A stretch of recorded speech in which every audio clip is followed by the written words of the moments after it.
Hey, it's Jennifer. Today I want to talk about glute bridges and why they might bother your back. So a lot of people tell me that they don't like doing bridges because their low back hurts when they do them.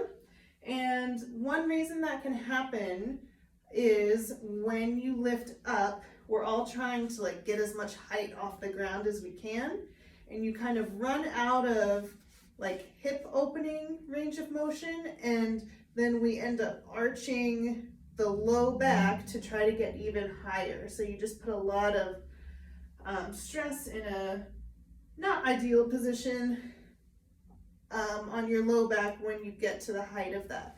So instead, try engaging your core and then lifting up and stopping when your hips themselves don't open up anymore, and keep the low back neutral. So instead of arching up this way, low back stays totally locked in, and it's just the hips closing and opening that makes up your bridge. So if you feel like, oh my gosh, my hips are tight, I can't get very high off the ground, that's me. There's a few things you can do before you do your bridge to feel a little less restricted. You can hit the foam roller to your quads. You just need to get the one that runs straight up the middle, because that's the one that crosses your hip. So 30 seconds to a minute, front of your thighs.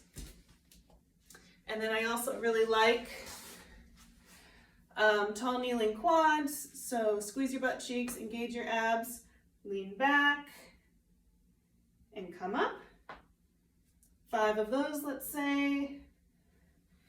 And then a rear foot elevated split squat. Doesn't have to be a high step, just like a stair at home is fine. Put your back foot up on that.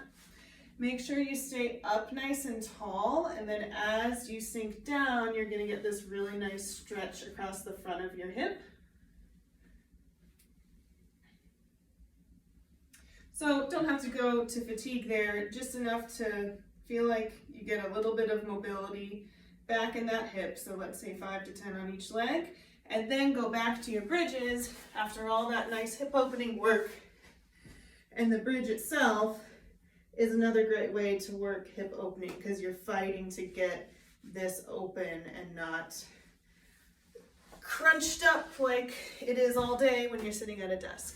So that's my spiel on bridges and why sometimes they get a bad rap for hurting your back, and really it's just operator error.